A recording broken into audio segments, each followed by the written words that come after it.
Today's lecture is going to be on algebra. Algebra, as all of you would have already had a slight introduction with in class 6, is when you start talking about literals, in the sense you're introducing, instead of just numbers, you're introducing variables like A, B, C, D. What you have learned as otherwise a part of English alphabet, today you're going to be learning as algebra in the form of A, B, C, which are quantities which are not definite. Like if I say the square of the area of a square, it is side square, which is generally written as a square. So when I say a square, what is a? A can be any number. It can be 1, 2, 3, 4, 1 square. If it's a square of side 1 centimeter, the area becomes 1 square. If it is a square of side 2 centimeters, it becomes 2 square. So here a can take any value. So when you're talking about algebra, we're talking about numbers as well as variables, and those variables can take any numbers. Now, all this you have already done when you were in class 6. Today we are going to be talking about addition. How do you start adding algebraic expressions? Can you add anything? If I say, can I add x to an a and get 2x, 2a or 2ax? I need to understand how we need to go about this topic. Before that, it is very essential that we take a recap of the integer system, because that is going to be the base of addition of algebra. So let's just start here. As I have written here, you're going to be doing a recap on integer operations. If you remember from your previous class, if you have a positive integer, to that you're adding another positive integer. It's like adding any two numbers, like saying 2 plus 3. 2 plus 3 is nothing but 5 with a positive. So you always will be having a positive sign, and you're just going to add the two numbers. For example, if I take 31 plus 23, both are with positive signs, you're just going to get a positive as a result, and 31 and 23. It's like, suppose you are on a landing here, and you're asked to take 2 steps first, and then you're asked to take another 3 steps. Where are you going to actually reach? This is 1, 2, 3, 4 and 5. So when you're going all in the positive direction, you've actually reached a positive number. And how have you got it? 2 plus that 3, and that's given you a 5. Now come to the next kind, where you had a plus and you had a minus. One of the integers given to you was a positive number, and one of the integers given to you was a negative integer. What is going to be the final sum of that one? So it's going to be a plus or a minus. Now how do you understand whether it's going to be a plus or a minus? You have to pick up the sign of the integer with a bigger positive value. So suppose I'll just start with an example. You have to add 23 with a positive sign and 17 with a negative sign. Now which one of them has a bigger positive value? The positive value of this is 23. The positive value of this is 17. Which one is bigger, 23 or 17? 23. So what was the sign of 23? It was plus. And so that is how you got your sign as plus. Thereafter, you are going to subtract the integer with a smaller positive value from the integer with a bigger positive value. So 23, the positive value was 23, minus 17, the positive value was 17. So 23 minus 17, you get 6. And I've already explained to you how you get the plus sign. You get the plus sign because this number here with the bigger value is positive. Is that okay? Now just let's take another example. I've written it could be a plus, it could be a minus. Let's see where it can be a minus. Now let's just add these two integers with different signs. This is plus 17 and this is minus 23. The positive value of this is 17. Positive value of this is 23. So I'm going to be looking at the sign of this number here. What is the sign of this number?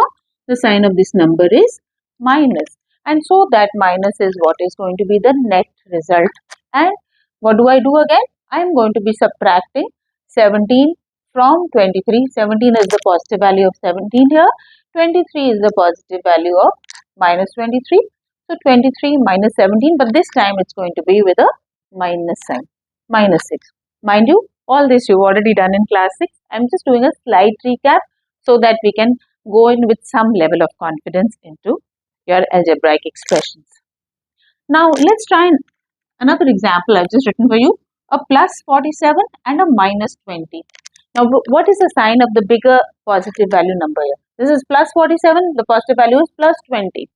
So obviously the sign is going to be that of this number, and so it is plus. Take the difference of the two numbers 47 and the positive value of this 20. So 47 minus 20 gives you a 27 with the plus sign.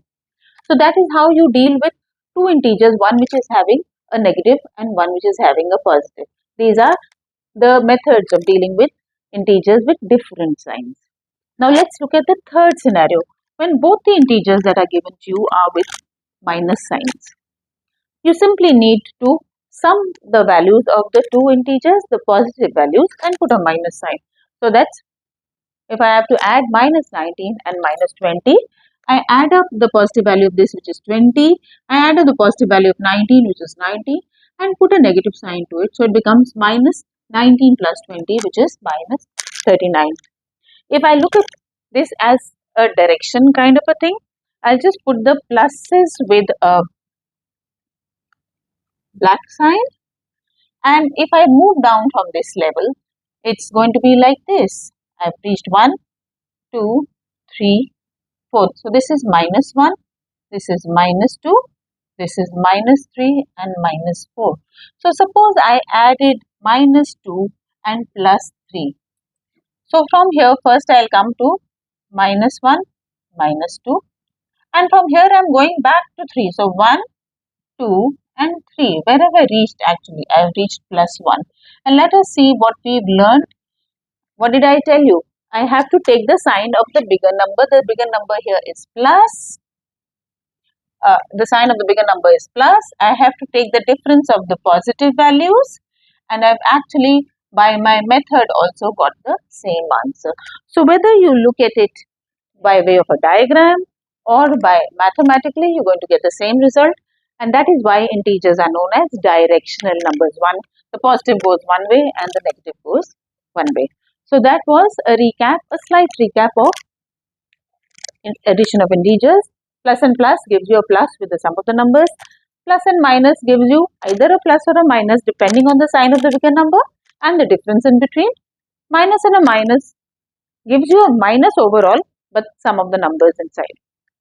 So that was that. Now the second thing that you need to be knowing about before you go into the topic is that of numerical coefficients. Now what do I mean by a coefficient first of all? A coefficient is nothing but a partner. Like if I say in A, B, what is the partner of A? B. What is the partner of B? A. If I say in 2AB, what is the numerical partner of AB? It is 2. Always I should look at a number with a plus sign or a negative sign. Suppose I ask you your name. You say, I am Mohit. It would be a Mohit, Mr. Master Mohit or a Miss Mona.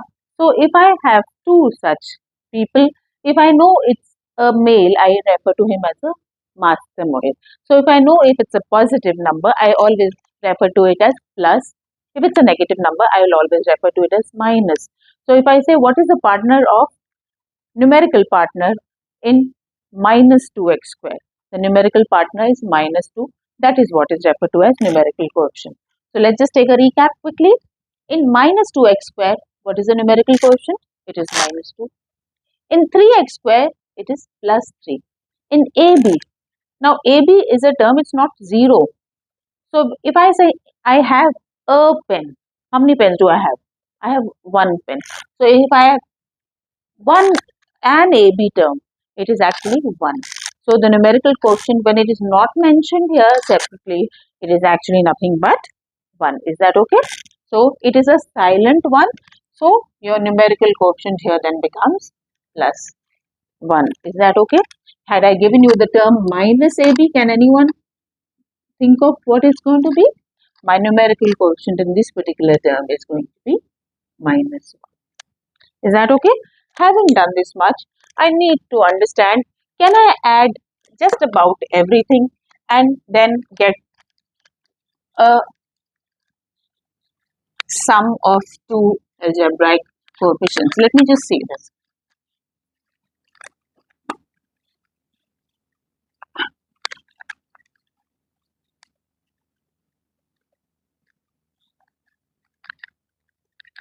Okay. Now, suppose I have this duster here and a pen here. Let me say the pen is denoted by A and the duster is denoted by B. If I add these two, what will I get? Will I get two dusters? Will I get two pens? Or I can't add them? Obviously, I cannot. So let me say I'm adding A with B. Can I get A plus B? Can I get two A's?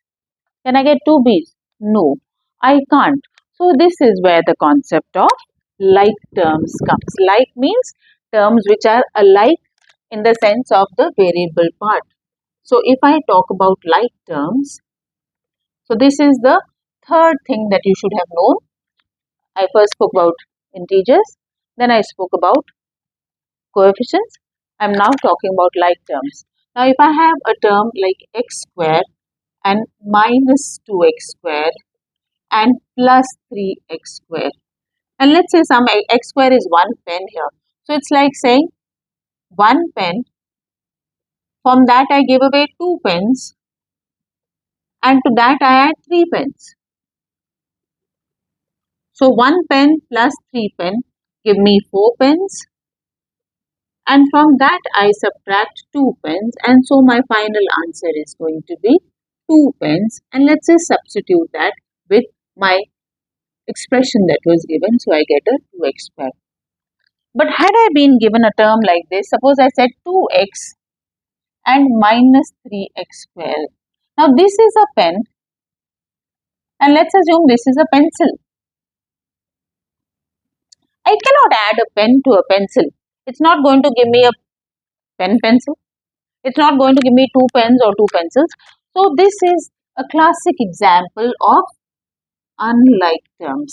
So what did I say? Like terms are ones in which the variable part is the same.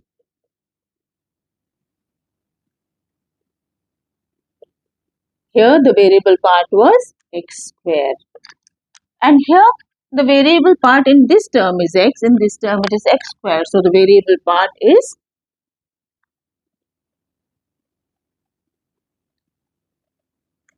not alike,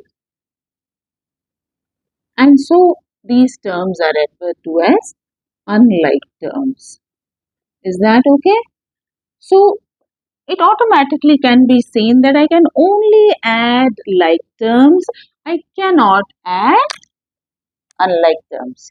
Now you'll be wondering why I initially spoke about this concept of integers. So I'll just spare a moment and get back to it, okay? So continuing from where we left, I was now going to be trying to add like terms. Now when I say adding terms or adding algebraic expressions, if you look at the first example which is written, what is my variable part? My variable part here is a and a. So this is a without a square. So the variable part in both my terms is the same. I look at the numerical quotient of this is plus 2.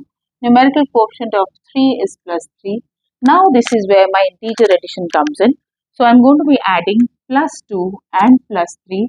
How do I add two positive integers? I put a plus and take the sum, and so the final answer is 5a.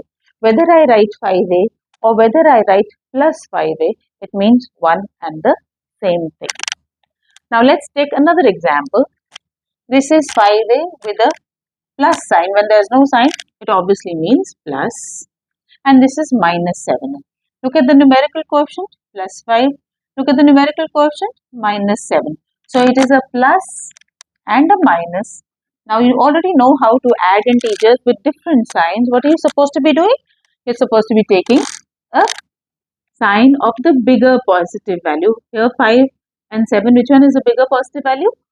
7, and the sign of this is minus, so this is how I get my minus, and I also have 7 minus 5 as the difference, so it finally gives you minus 2a.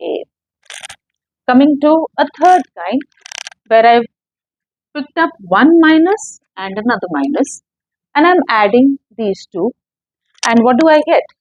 I get a quotient with a negative integer, a quotient of a negative integer. How do I add two negative integers?